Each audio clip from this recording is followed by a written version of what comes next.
It's time for the SP and Bushy Show. Here's your hosts, SP and Bushy.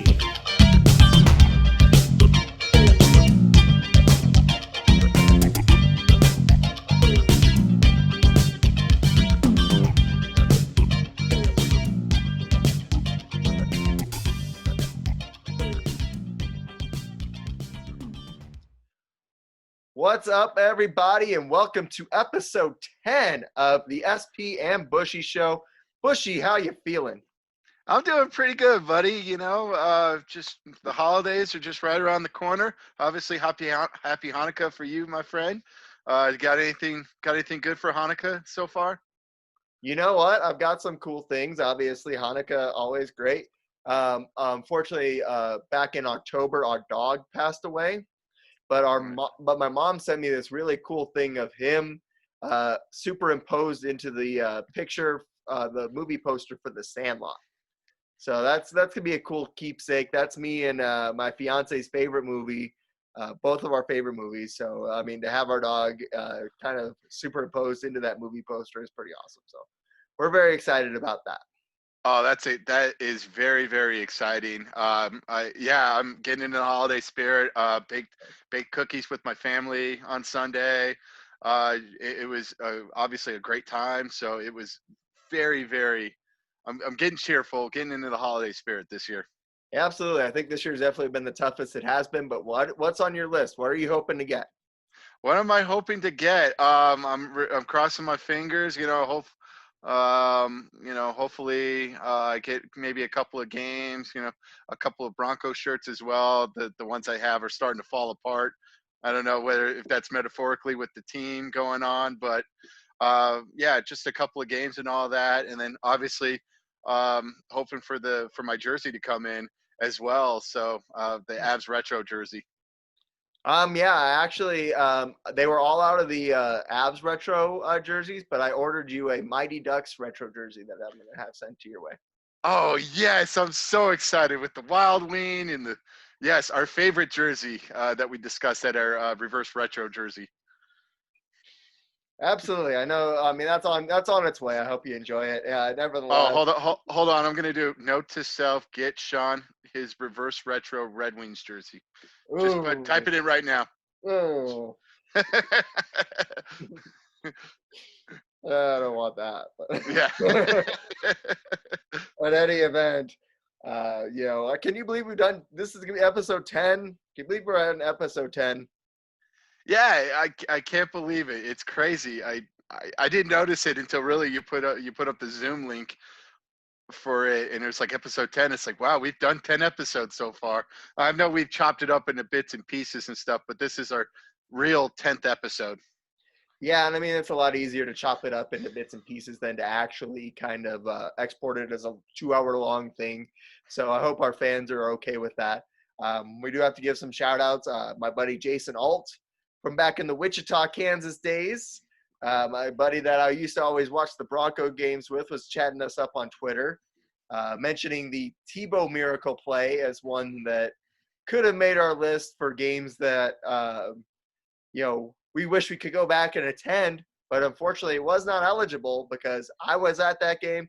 You were at that game. Obviously a fun game to be at. Yes, it was definitely a fun game to bring at. It's a fun game to be at. I swear to God, I think I almost knocked my entire row over because I was so excited seeing that victory happen and seeing Demaryius Thomas cross the end zone and scored that touchdown. It really is probably one of my favorite games I've ever attended. I can definitely say the same too. Definitely one of my favorite games I've ever attended, and certainly one of my favorite ones that I've ever attended at the NFL level by far. Such a fun experience to have been at that game. So once again, it wasn't eligible for the list. So I know it's games we wish we could attend. It's we wanted memory. We want those memories engraved. Rather, we want more of those moments like the Tebow miracle play. Absolutely, I'm ready for another Tebow miracle. We obviously see with the Cam Newton effect going on right now. That's just maybe we were a little better off maybe without Tebow, even though I loved him. And personally, that was such a fun run to be a part of. But all in all, I think it worked out for the Broncos. Disagree, sir. I think that Tim Tebow, if you keep him around a couple of years, let him learn from Peyton Manning, he would have led the Broncos to a few more playoff runs after Peyton Manning retired. That being said, I mean, like I said, I'm a huge Tim Tebow supporter. You saw it in that game against the Steelers. He outthrew Big Ben in that game. And really, I mean, aside from this past weekend, has looked better than Drew Lock at times. He did, and uh, that was just like it was crazy because we just were ready. We were ready for that fourth quarter thing, and actually Ben actually kind of had that fourth quarter comeback compared to Tebow. He just waited until overtime to happen, and it's actually maybe a trivia question, folks, because that was the first game under the new overtime rules that we know today. Absolutely, that is true. It's a good point. I forgot about that trivia point. That's awesome. I'll never forget because I woke up, I think that day of the game, and I turned on NFL Countdown, and they were Adam Schefter was on, and he was showing the hey, since we're in the playoffs, here are the revised overtime rules, and I just had this weird feeling. I'm like, it's going to be it. This is going to be the game. Sure enough, it did, but it really lasted only 30 seconds. And yet the rules in that case did not make a difference, as it would have been the same under any overtime rules. Yes, it would have. Maybe not so much in like the college game, but yeah, with the with the professional rules, yeah, that it was. They met the requirements. They scored the touchdown. It was over. Once again, such an exciting game. A couple of exciting games, obviously this weekend too, in college and pro football. Got to chat about them. Obviously, very exciting game last night with Cleveland and Baltimore. That's kind of where I want to start off. That game was just such a stellar game. And I mean, I see a lot of people tweeting out or posting that, I mean, it felt like a playoff game. And it kind of did. Felt like a playoff game, which is kind of what we talked about when we did our NFL Time Machine game last week. And we were waiting for this NFL game, the regular season game that felt like a playoff game. And it felt like yesterday we got it. Should we add this to the Time Machine game for I know it's really early, but should we add this to the Time Machine game because it really was an exciting game to watch? Maybe it would have been a fun one to be at. I mean, obviously you have the home team that ends up on the short end of the stick, but it was such an exciting game, such a back and forth battle, and I mean, it could be seen as what could be the starting off point of a Steelers-Ravens rivalry, or not Steelers-Ravens, Browns-Ravens rivalry going forward. Yeah, it was. What I was acknowledged, actually, it should be a little bit cause for concern. I think for the Ravens going forward is really the past month. Their fourth quarter production really has kind of dipped. And I know they went back and forth with the offense, but their defense really has taken a really huge dive, especially in the fourth quarter. I guess they're the anti-Tebow when it comes to this sense. Because if you thought about it, they had the lead against Tennessee and they lost. They had the lead against Pittsburgh as well going into the fourth quarter, and they lost that as well. They could have easily have lost this fourth quarter lead yesterday, and it should be a cause for concern if you're a Baltimore Ravens fan. But they still have maybe the best secret weapon in football, and that is Justin Tucker. They do, yes, and maybe a bathroom Lamar as well. See him going in and go out. I'm kind of curious. We need a full story about what in the world happened. I know they said cramps and all that, but it looked like he wasn't cramping up. Oh no, he wasn't. He ate something in catering that may not have agreed with his stomach. He had too much bean burritos from Taco Bell. It was the Michael Jordan effect from the flu game. Maybe someone slipped him something at lunch, trying to help out the Browns. They slipped him. Yeah, they slipped him some bad pizza going in, or some bad pasta, or some bad vegetables. You never know. All vegetables are bad. We better watch out for that Cleveland catering company. Exactly. That being said, it was an incredible game. And I mean, I think we've obviously known that the Ravens, when they're all healthy, and it seems like they're back to being healthy, are a team that can compete in the AFC. And the Browns are really looking like they could really compete too. I mean, I'm excited to see what they do. I mean, they look like a playoff team. The Ravens look like a playoff team. The Colts are in the mix. You also have, I mean, it's a really exciting AFC playoff picture as the Dolphins are also battling for that last spot in the AFC playoff picture.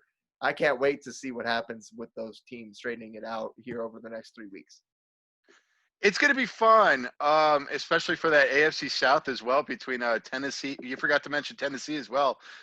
Tennessee and Indianapolis fighting for AFC South supremacy, even though they've played each other already. It would have been fun if they had that Week 17 game.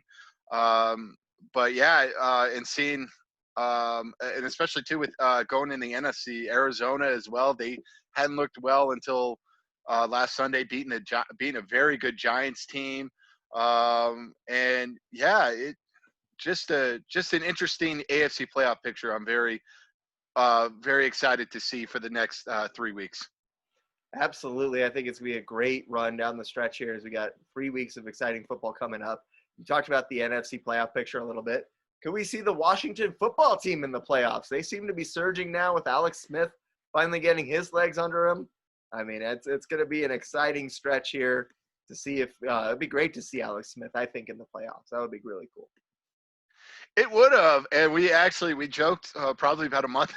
I feel like I'm sounding like a broken record. I feel like we were basically dissing the NFC East a month ago, but now they probably could have a viable division leader with the Washington football team, and their defense is really, really strong. They got an awesome front four. I mean, really, they're probably playing those old mid 2000s Giants teams.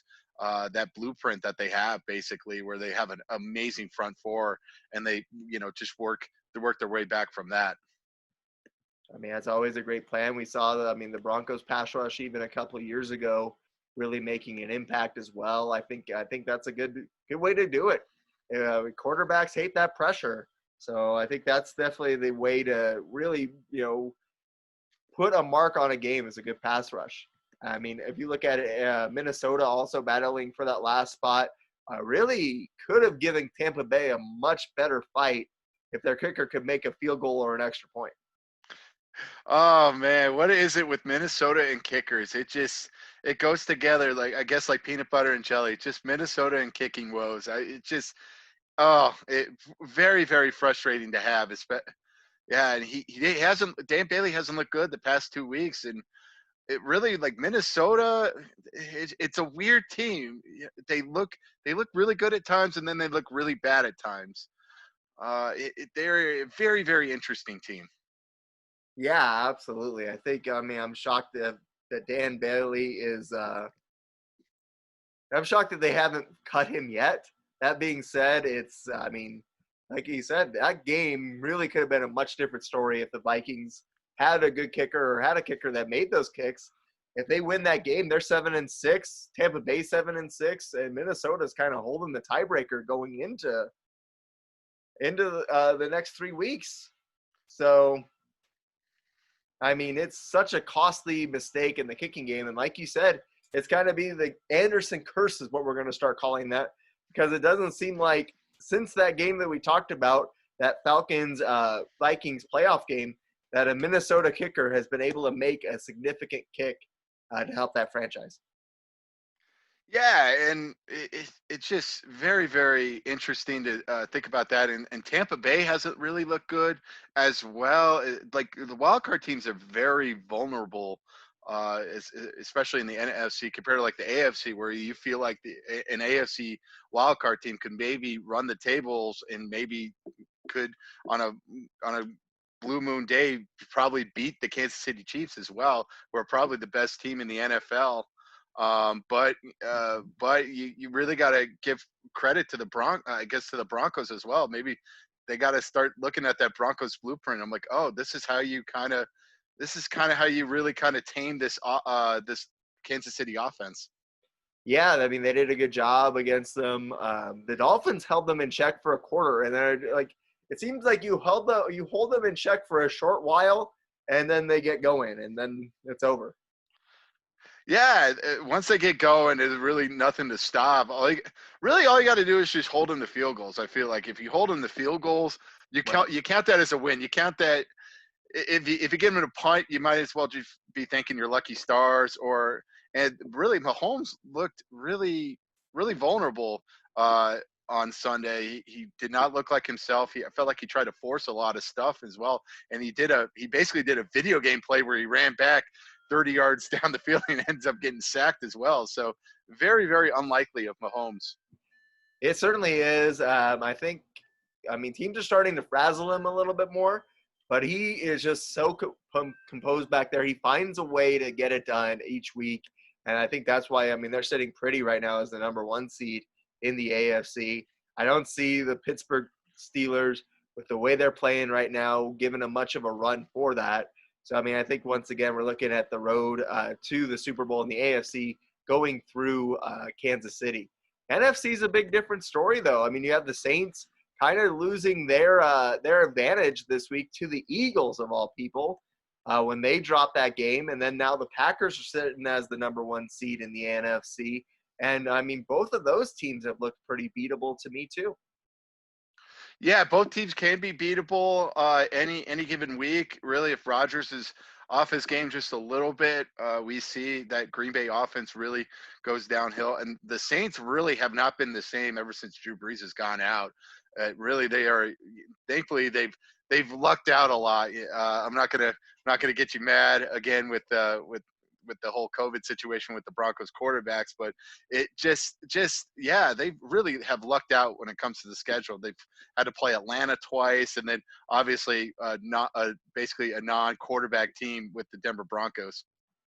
Yeah, that obviously helped them, certainly. I don't know. It depends on which version of Drew Lock would have showed up for that game, if the Broncos would have really given them a contest or not. But that was a shocking loss that they had this week to the Eagles. And like I said, it's made things very interesting going forward between the between the Saints and the Packers as they fight for home field in the NFC.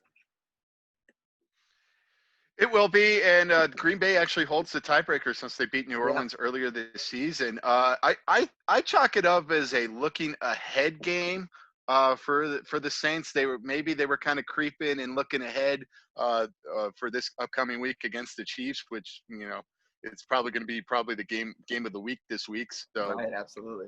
Maybe they were kind of looking ahead and be like, okay, let's hope nobody gets injured. If we win, okay. If we lose, oh well. But it's a very, very it's going to be interesting how they're going to attack, and you can see it too, that like really Taysom Hill is a quarterback you love when he's up 10 rather than down 10. Very true, very true. And Taysom Hill obviously is still getting used to playing the position in the NFL full time, and I think that it's going to be a challenge for him each week, trying to learn and grow a little bit as he's got those big shoes to fill with Drew Brees. And I think they're kind of learning if Taysom Hill's going to be the guy after Drew Brees, or are they going to have to go shopping for a QB? I think if anything has shown, maybe the past few weeks, that they may have to start thinking about shopping, or maybe drafting up, and maybe taking a quarterback and kind of grooming this. Going to groom this quarterback and to maybe start for the Saints in the next few years. I agree. This week we could also be getting a first-round potential playoff matchup as the Seahawks take on the Washington football team. That one's going to be exciting too. And you can't overlook the Rams, because they seem like they're getting hot right now in the NFC playoff picture. And I think, they get the Jets this week, so that's a victory. They could surpass the Saints this week. Yeah, that was the Seahawks. Man, that was the best medicine for the Seahawks this past week was playing the Jets. They lost a really tough game to the Giants. Basically, it was everything went wrong, and Giants played an amazing, great game plan, and you got to give credit to that. And yeah, and that's the best medicine. Is, hey, let's play the Jets after the crazy play that basically kept their basically own 16 season going. Exactly. I mean, the Jets are obviously one of those teams that is struggling. So, I mean, yeah, you get the Seahawks righting the ship, or we'll find out if did they right the ship, or was it just that they played the Jets? That's the real question. Yes, we will see. And again, they have an amazing front four, and that could maybe spell doom for the Seahawks. So really, I mean, if they have like a good pass rush at all, maybe that will spell doom for the Seahawks, because really, like, Russell Wilson was really running for his life against the Giants, and Washington can really do that as well. Yeah, now with them having Smith and a quarterback, they can compete. So I'm excited to see what happens in that game.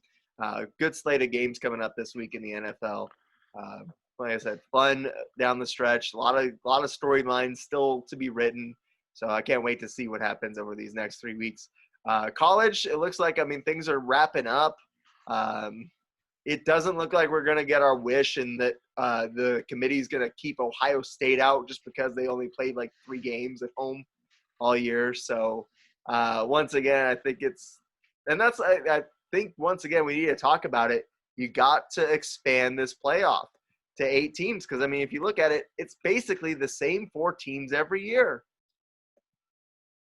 Yeah, we're seeing it. Yeah, I think maybe that was their plan, is to maybe keep the smaller schools out, and just keeping all the big blue blood schools that we know and love in that college football playoff as well. And yeah, if there was ever a chance to maybe expand the playoffs, it should have been this year, but obviously they're not. And yeah, basically, like, Ohio State is now a win away from reaching the college football playoff, and really we're going to see if they're a serious team or not come New Year's Day, if they end up beating Northwestern this week.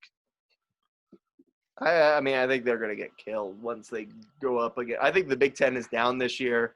I think that they're going to get shown up big time this year. That being said, I think it's I mean, you look at it, it's basically, like I said, the same teams every year. Alabama has been in this college football playoff every year since its inception, except for last year. On top of that, you have Ohio State that's going to be potentially in it for the 3rd time. Clemson that's going to be in it for the 6th straight time. Yeah, I think Clemson has been. Other than that first year, I think Clemson has been in like every year, other than the first like playoff year. And Notre Dame's 2nd appearance in it. So I mean, it's just like, give me something new. Well, I mean, we're getting basically like a pseudo playoff game, basically with the ACC championship with Clemson and Notre Dame. We're getting the rematch. Okay. We're getting the rematch. So, and we'll see, if Trevor Lawrence does make an effect against Notre Dame as well, because remember, he didn't play with due to COVID. So it's going to be very, very interesting. I'm very excited for that game. Definitely, it's going to be the game of the week. Absolutely, very excited for that one. I mean, once again, we're even talking about an undefeated USC team potentially not getting a shot at it, let alone the San Jose States of the world, Cincinnati. Like, you can only beat the people on your schedule. And I think if you finish undefeated, that's why we need to have 8 teams. Because if you finish undefeated, you should be guaranteed a spot. And then there's no debate, because at some point someone's going to lose, and there's not going to be any more questions as to who should or shouldn't have been in the playoffs. Because, like, if you look at it, every year for March Madness, there's never any debate as to who the March Madness champion is. And there's never any school like Central Florida who hangs a banner and says we were the real champions because we didn't get to compete in March Madness.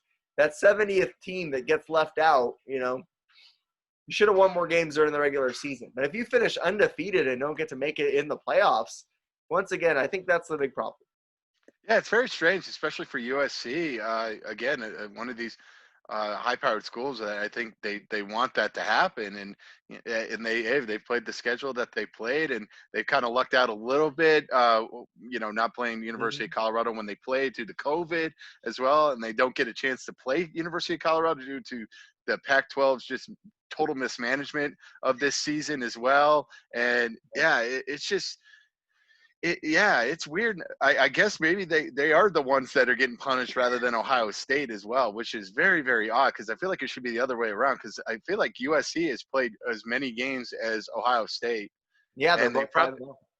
yeah, and they probably have played maybe better competition, I think, personally, than Ohio State has as well. Like Arizona State, even though the record doesn't show, obviously they are a very, very tough team, and they should have lost that. I guess maybe they're being penalized because really there were a couple of games where they really pulled a rabbit out of their hat as well. Like they really should have lost that Arizona State game. They had to have a crazy comeback against UCLA as well. So it's very, very interesting that they're leaving them out, but they're praising Ohio State. Yeah, it doesn't make any sense to me. Ohio State beat Indiana and a bunch of other teams that haven't done anything really all season long. And I mean, once again, we talked about it. Michigan trying to kind of hose them over by getting that COVID positive and not playing Ohio State to make them look worse. They did it. They tried the whole COVID thing, and it didn't happen.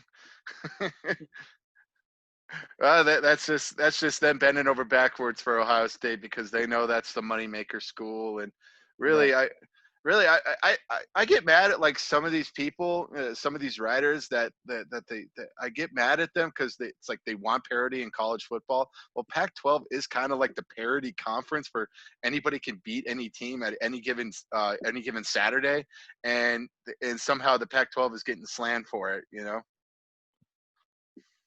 Or once again, reward a Cincinnati team that's 8-0 and outscored its opponents by over 200 points this season. Yeah, but they play in the American Conference. Nobody cares about that.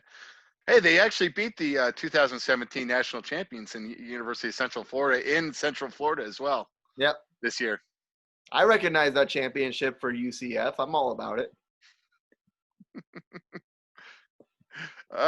They beat them and they beat everybody on their schedule. I'm hoping Right. something happens, and Right. I'm hoping something maybe crazy happens, and I guess they're maybe hoping for maybe a Clemson loss. I guess that's really their whole point. Maybe an Ohio State or Clemson loss as Both, well. maybe. Yeah, both maybe to maybe get in as well. Notre Dame loses. Notre Dame wins. Ohio State loses to Northwestern, and there you go. 2 spots free up. I mean, I think that would be what I would want to see. Yeah, well, hopefully things will get solved as well. I think if Florida somehow beats Alabama, I think they find no way and they're going to somehow keep Alabama in as well. Maybe if Notre Dame maybe gets killed by Clemson, maybe they may punish Notre Dame a little bit. But yeah, really, if I'm a Texas A&M fan and I'm a University of Cincinnati fan, I'm praying for. You're praying for Ohio State to really mess up, and then basically Clemson to lose again. Here's my biggest problem with this whole thing, Bushy, is that even going into last week, Florida was ranked ahead of Texas A&M in a lot of these polls. A&M beat Florida. So why is that? Why was Florida in this discussion even to begin with? They have the potential Heisman trophy. They're one loss to Texas A&M at the time. Obviously Right. not anymore. Their one loss was to Texas A&M, and they lost by a field goal. But yeah, you can't fault Texas A&M because their only loss as well was against the number 1 team at Alabama. I mean, Right. It's just everybody. Alabama's crushing everybody. Right, absolutely. Except for Ole Miss, who they beat in a close Yeah. game. That being said, I mean, yeah, I think that Florida shouldn't have even been in this conversation to begin with.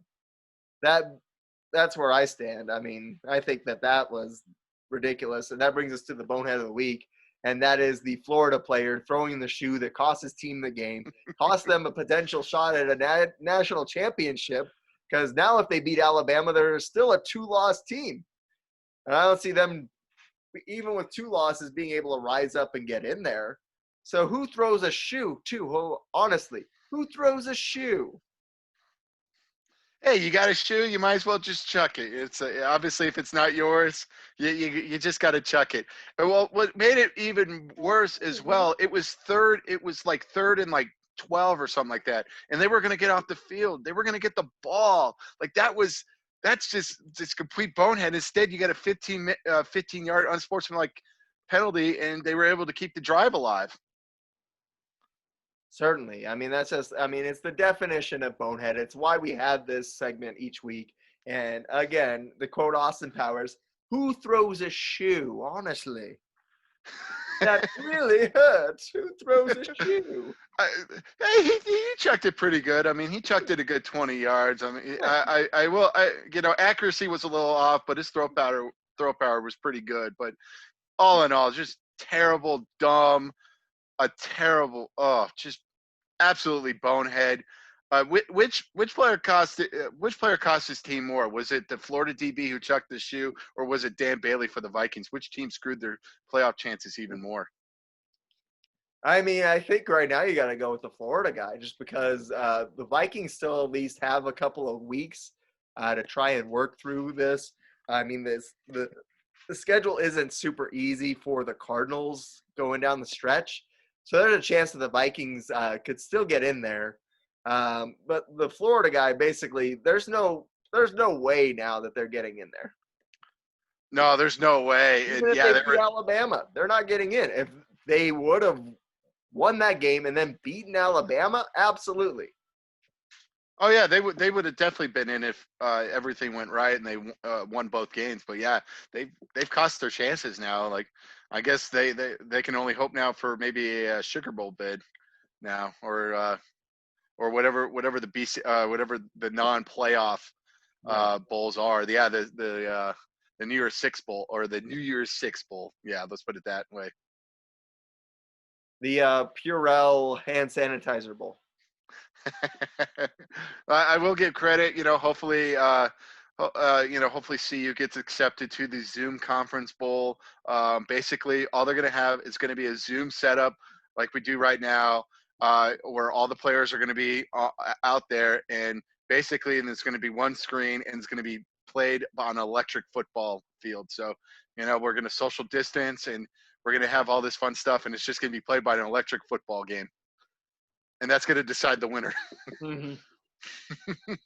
University of Missouri is going to be advancing to the Sony PlayStation Bowl. And that one will not be like normal years. It will be played actually. What we're going to do is we're going to go and pull out our PS3s. Actually, we don't need to because the PS5 is reverse compatible. So you can now play your NCAA football game from back in the day, the last one that was ever made. Missouri will have its best NCAA football player take on Arizona State's best NCAA football player for supremacy in the Sony PlayStation Bowl. I'd rather just have like 11 controllers at the same time, and you see which player is good, and you just keep them at their positions as well. That would be awesome. 22 people playing at once. The offensive lineman has to try and block for the offensive lineman in the game. Perfect. It would have been just mass chaos as well. I would have loved it. It would have been fun. Give me that as well. Or they play maybe like a roto. They play maybe like the Roto World Football Bowl. Where it's just they rolled the dice. That'd be funny. They roll the dice. It's like, oh yeah, I moved 5.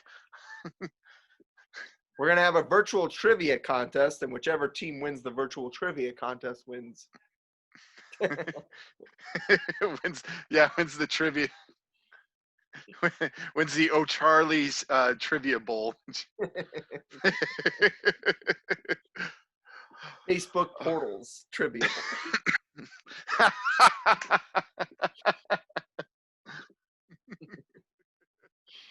Oh, man. We're still making fun. Yeah, we're still making fun of all these bowls. It's great. Once again, man, I mean, we've had all these ridiculous bowls and way too many bowls for way too long now anyway. Let's have some fun with it. Maybe this is maybe the best thing for quarantine, actually. Maybe cut off a lot of these bowl games that really there's really no reason to play. Right. I mean, the Gaylord Fokker, the Gaylord Hotels Music City Bowl or whatever game. Yes. It doesn't matter at all. Or the Idaho Potato Bowl, Right. the Bad Boy Motors Gasparilla Bowl. These are real bowls, people. These were actual real bowls. Yep. The Bourbon Bowl. The Bourbon Bowl.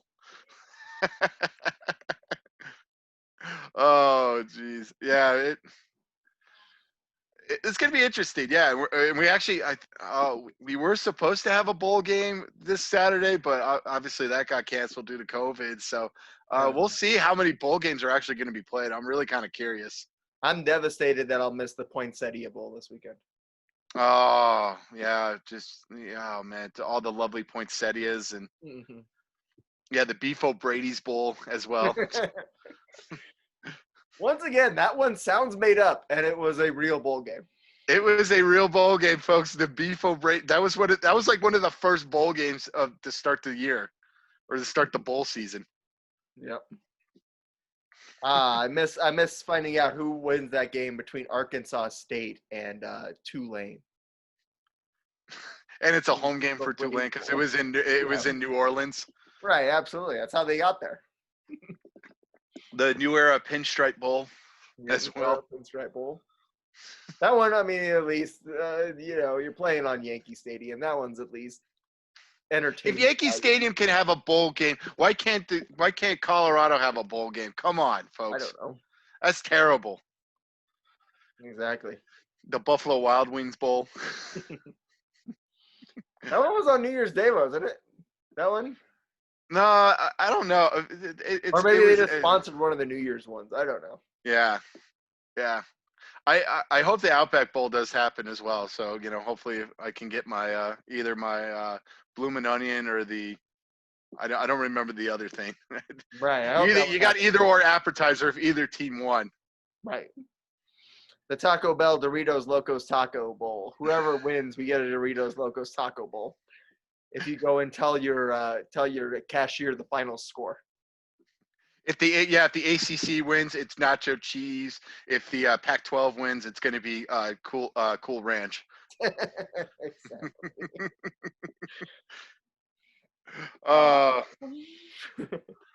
We can do the it's finally 2021 bowl. You flip over your calendars and you're finally allowed to play a bowl. Oh man, the Pfizer COVID vaccine bowl. Everybody's got to get a vaccine in order to play. That'd be great. You'd have people pretending that they weren't on the team that weren't to get the vaccine. What position are you? Kicker. It's gonna be the most auditions for the kicker. It's gonna be even more than Minnesota has this week. Exactly. What are you? I am the equipment manager. Vaccine, please. 8 equipment assistants. It's gonna be great. Yeah, there's like 8 equipment assistants, 15 SIDs. Right. A whole Hard Knocks crew that's allegedly there to film the game. Yes. Oh, jeez. Good times. Who was your bonehead of the week, by the way? Oh, so my bonehead, I forgot to mention this while we were talking our professional sports, and that would have to go to the Chargers. They just seem to prop up every week with just weird things that just seem to happen to them. And it happened again this week. They had I believe a 3rd and 1, and they had no timeouts, and there was about probably like 30 seconds left. They tried to run the ball, and they got stuffed. And really they didn't know what to do. They were kind of circling around, and then finally with about probably 10 seconds left, they pull in the field goal unit trying to kick a field goal, and time ran out. So it was really an utter coaching disaster as well. And just, man, it's just I'm surprised Anthony Lynn still has a job. They're obviously waiting until probably the end of the season to fire him, but it's just my God, like that is just really inept. And he makes Vic Fangio look like Bill Belichick on that as far as game management. So yeah, just absolutely bonehead. That's hilarious.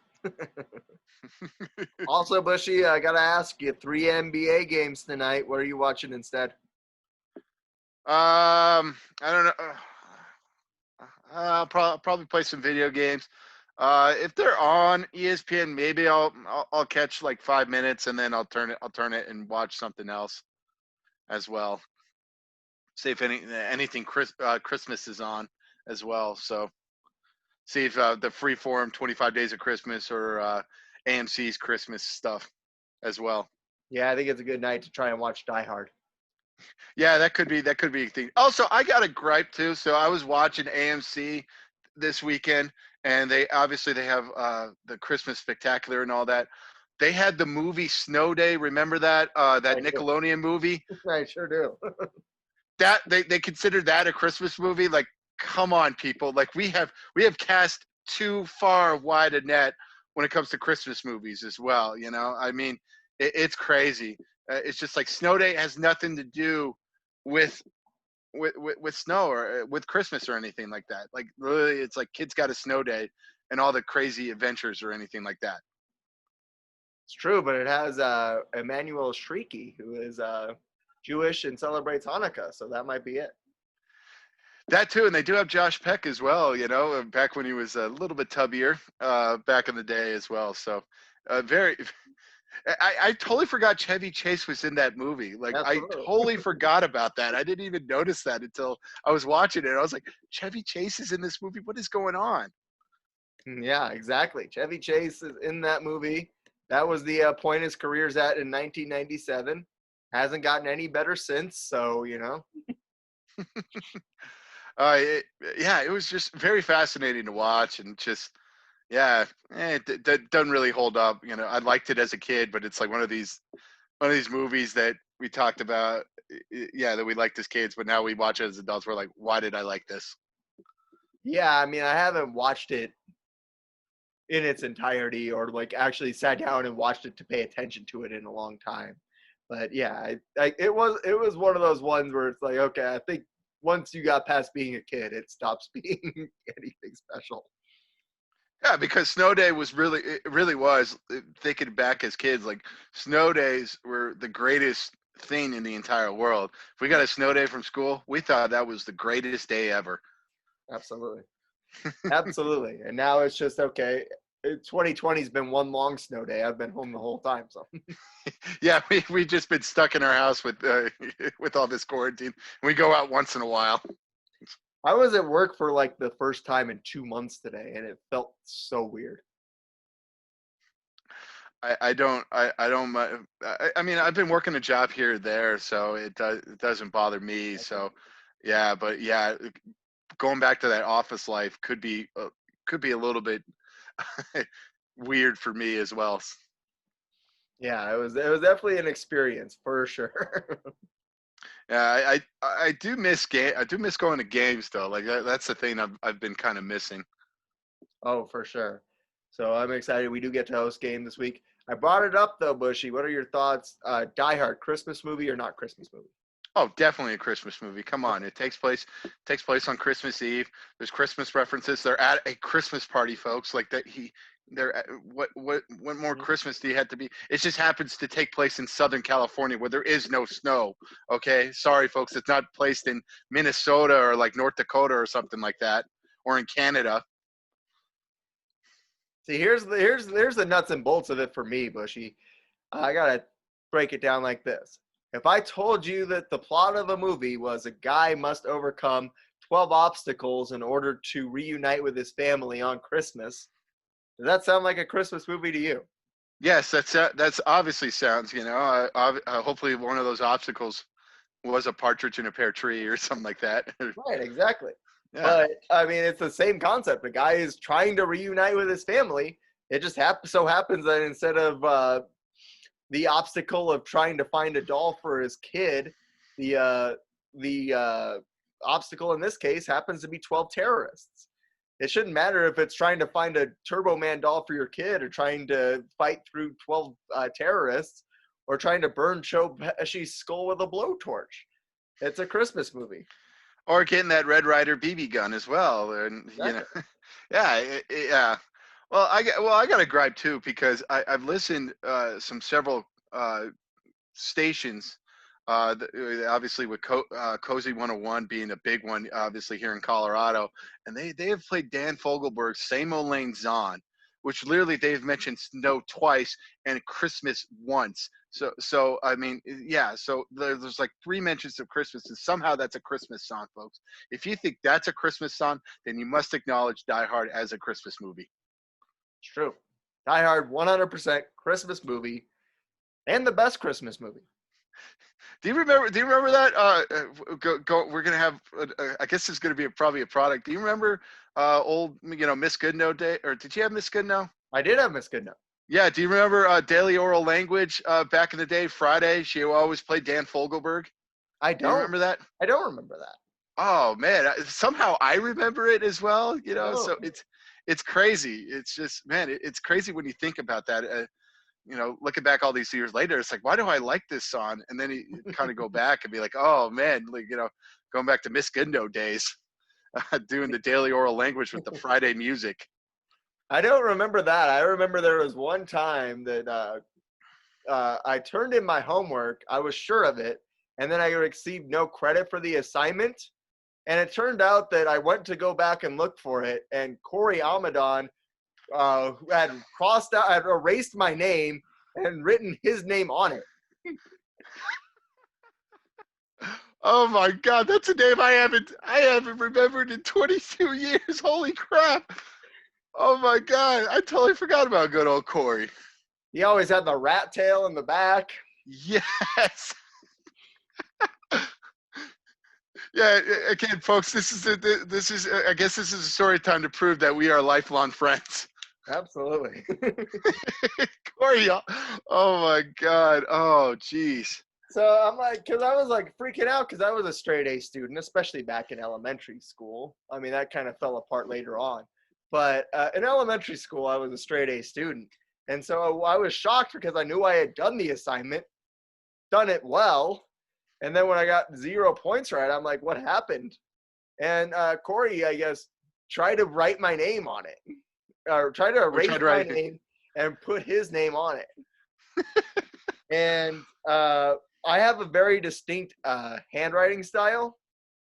And so that's how I was able to prove that it was mine, is because my handwriting, I was good at everything in elementary school except the penmanship. So that's how Miss Goodnow was able to know that it was mine.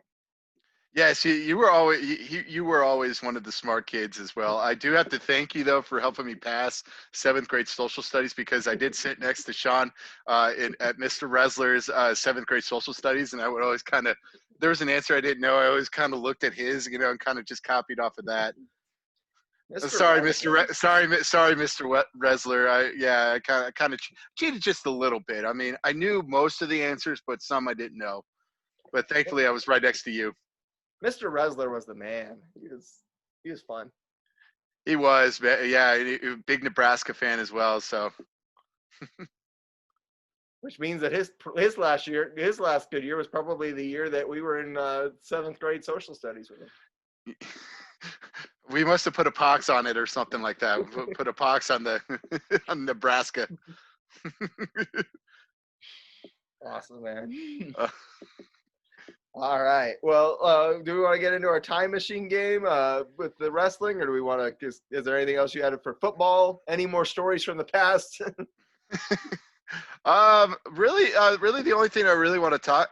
Really, the only thing really is just the Raiders actually going.